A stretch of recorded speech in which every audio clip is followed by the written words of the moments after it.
Ladies and gentlemen, for those of you that have been following my reviews all these many decades, you know that I have a special affection for werewolf movies because I used to be one. Tonight's lesson plan, however, causes me chagrin. A cinematic class is about to begin, and your professor is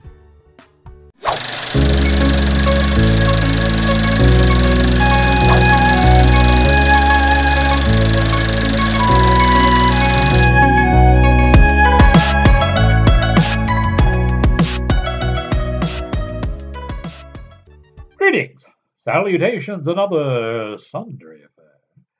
I am your cinematic professor and purveyor of truth in movies. And tonight's lesson plan is a movie called First Moon. Now, this movie has some interesting things going for it, but as werewolf movies go, I don't think it is. Let me explain. If this creature is a werewolf, then it is the hairless Mexican Chihuahua version of the werewolf.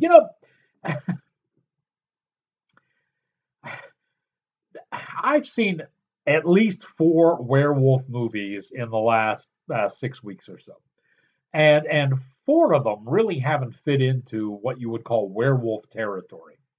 Uh, I mentioned and went into a little bit of a rant or a diatribe, if you will, on show number 675. So if you go online and look under Outtakes with Rex Reel, show number 675, you'll see what I have to say about this recent spat of werewolf movies that aren't really werewolf movies.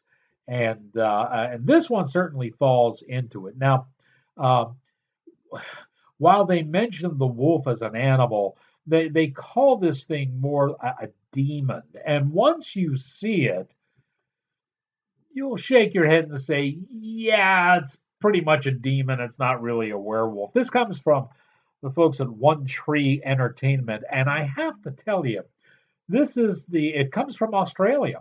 And this is the second movie I've seen within 3 weeks that originated from Australia that really has a hard on for the Catholic religion. Not exactly sure what's going on down there in the land down under, but man, the movie makers down there have got a thing about the church. You know, if you take a look at their news headlines and see how their leaders are leading them down the path of globalist wokeism, perhaps that might explain it because you can't have global wokeism without first destroying all religion. Okay, so we have this poor girl, Jessica, and she is played by Lauren Esposito.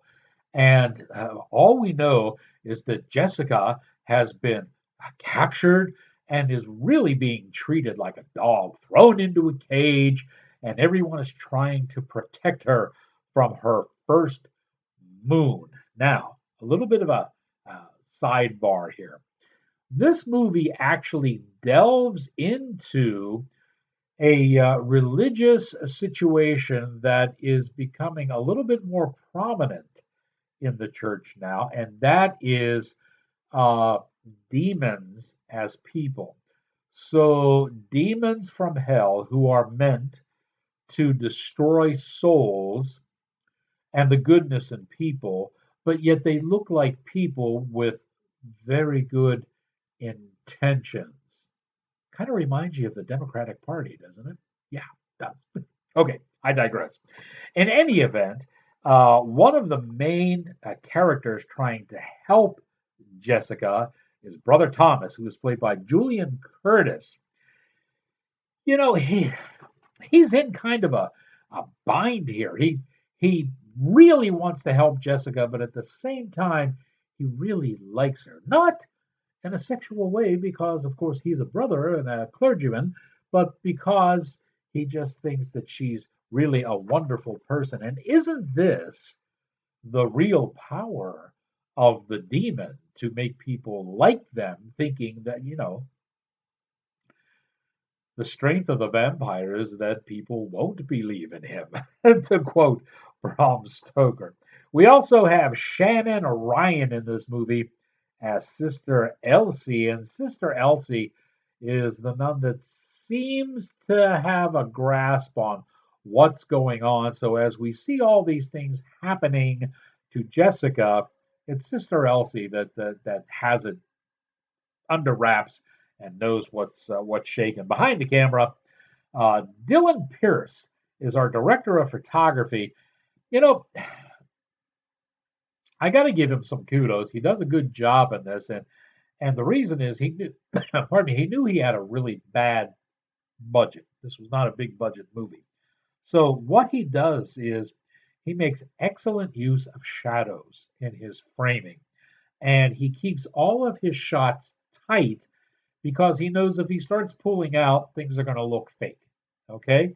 Now, there are some times where he can't avoid that, but for the most part, he does a nice job at keeping everything tight and in shadow. First Moon was written and directed by Peter McLeod, and Peter is the second director to come along out of Australia that really has a gripe against the church. This group who is trying to save Jessica from turning into this full-fledged demon is not the church per se. It is a radical rogue splinter group of the church who has decided that the church is too mamby-pamby to handle these demons on earth, and that they are the more radical. We need to take action, and going into these far extremes to put this whole thing together. Movie was edited by Dan Sievert. He's kept this down to 90 minutes, and that's certainly a good thing. And you know, because they feel they have to, and this is really getting almost intolerable. There is a totally unnecessary queer segment in this. The entire movie functions without it.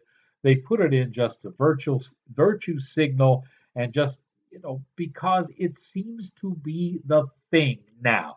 When you're trying to woo Hollywood, and Hollywood is made up of 87% alphabet people, then you got to throw a scene like this in, I guess, to appease the distributor. I don't know. It's unnecessary. It doesn't need to be in there, and it's really just kind of a waste of time. Makeup for our demon was done by Thomas Sepronat, and if you're looking for a werewolf, this ain't gonna cut it. As werewolves go, this one's bad. But if you follow the premise that this thing is a demon who follows the tenets of a werewolf with the full moon and everything, well, then in that case, I guess he's done okay with this. It's kind of run of the mill demon thing, and I don't think that Lauren Esposito uh, was probably the best actress to get to play this, because once she's in makeup, she's kind of awkward and looks like a fish out of water. Probably needed somebody else to be in that costume and act more demonic. It may have helped. So there we have it. First Moon. I'm not even going to call it a werewolf movie. I'm going to call it a demon movie, radicalized church group going out and fighting demons. Kind of like that concept, but they kind of blew it in this one. From the land down under in Australia, from One Tree Entertainment, it's kind of worth a look, but and we'll give it like a C minus for a grade. And now that you have learned what you have learned, try as they may, with all these werewolf movies coming out, nobody has been able to touch Benicio del Toro's remake of The Wolfman. That's still standing up there as, yeah. Now that you have learned what you have learned, here endeth your lesson.